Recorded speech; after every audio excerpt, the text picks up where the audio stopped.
ગ્રામ પંચાયતની શિક્ષણ ક્ષેત્રે ઐતિહાસિક પહેલ, પ્રથમ વખત ભવ્ય શૈક્ષણિક સન્માન સમારોહ યોજાયો. ગ્રામ્ય વિસ્તારમાં શિક્ષણનું મહત્વ વધુ મજબૂત બને, વિદ્યાર્થીઓમાં અભ્યાસ પ્રત્યે ઉત્સાહ વધે, વાલીઓમાં જાગૃતિ આવે અને ગામની પ્રતિભાઓને યોગ્ય સન્માન મળે તેવા ઉમદા હેતુથી ફુલરા જૂથ ગ્રામ પંચાયત દ્વારા પ્રથમ વખત ભવ્ય શૈક્ષણિક સન્માન સમારોહ 2026નું આયોજન કરવામાં આવ્યું હતું. પ્રથમ વખત યોજાયેલા આ કાર્યક્રમથી સમગ્ર ગામમાં શિક્ષણ પ્રત્યે નવી આશા, ગૌરવ અને પ્રેરણાનો સંદેશ પ્રસરી ગયો હતો.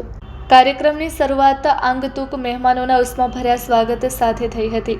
દીપ પ્રાગટ્ય બાદ સરપંચ પ્રતિનિધિ વલી મામદભાઈએ ઉપસ્થિત મહેમાનોનું શાલ ઓઢાડી સ્વાગત કર્યું હતું. ત્યારબાદ ઉપસ્થિત સૌએ ભગવાન, માતાજી, ઈશ્વર તથા અલ્લાહ સમક્ષ પ્રાર્થના કરી હતી કે ગામના તમામ બાળકો જ્ઞાનના પ્રકાશથી ઉજ્જવળ ભવિષ્યનું નિર્માણ કરે તેમજ સર્વધર્મ સમભાવ, ભાઈચારો અને એકતાની ભાવના સાથે સમાજના વિકાસમાં યોગદાન આપે.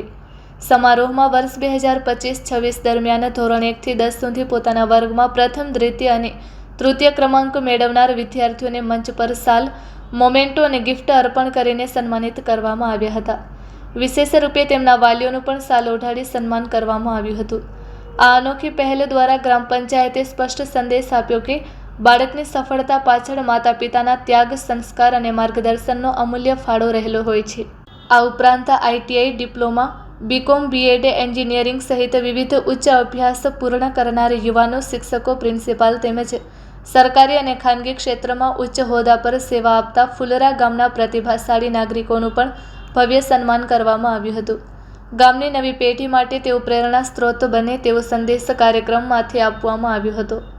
શાળાના આચાર્યશ્રીએ વાલીઓને અનુરોધ કર્યો હતો કે બાળકોને નિયમિત શાળાએ મોકલે, તેમના અભ્યાસ પર સતત ધ્યાન આપે અને શિક્ષકો સાથે સતત સંપર્કમાં રહી બાળકના સર્વાંગી વિકાસમાં ભાગીદાર બને. તેમણે જણાવ્યું હતું કે શાળા અને પરિવાર વચ્ચેનો સારો સમન્વય જ બાળકને સફળ બનાવે છે. કાર્યક્રમમાં જિલ્લા પંચાયત સભ્ય વિક્રમસિંહ સોઢા, તાલુકા પંચાયત પ્રમુખ પ્રતિનિધિ બલિયાભાઈ, GMDCના મેનેજર શ્રી, શિક્ષકગણ, વિવિધ સમાજોના આગેવાનો, બહેનો, યુવાનો, વિદ્યાર્થીઓ તથા મોટી સંખ્યામાં ગ્રામજનો ઉપસ્થિત રહ્યા હતા. સમગ્ર કાર્યક્રમનું સુંદર અને અસરકારક સંચાલન શાળાના શિક્ષકશ્રીએ તથા સરપંચ પ્રતિનિધિ વલી મામદભાઈએ કર્યું હતું. કાર્યક્રમ દરમિયાન દરેક સન્માનિત વિદ્યાર્થી અને તેમના પરિવારના ચહેરા પર ગૌરવ અને આનંદની લાગણી સ્પષ્ટ જોવા મળી હતી. કાર્યક્રમના અંતે ઉપસ્થિત મહેમાનો અને ગ્રામજનોએ પ્રથમ વખત આટલા ભવ્ય, સુવ્યવસ્થિત અને પ્રેરણાદાયી શૈક્ષણિક સમારોહના સફળ આયોજન બદલ સરપંચ પ્રતિનિધિ વલી મામદભાઈ તથા તેમની સમગ્ર ટીમનું શાલ ઓઢાડી સન્માન કર્યું હતું. ગ્રામજનોએ જણાવ્યું હતું કે ફુલરા ગામમાં શિક્ષણ માટેની આવી શરૂઆત આવનારી પેઢી માટે માઇલસ્ટોન સાબિત થશે. ત્યારબાદ તમામ મહેમાનો, વિદ્યાર્થીઓ, વાલીઓ અને ગ્રામજનો માટે પ્રસાદી રૂપે ચા નાસ્તાની વ્યવસ્થા કરવામાં આવી હતી.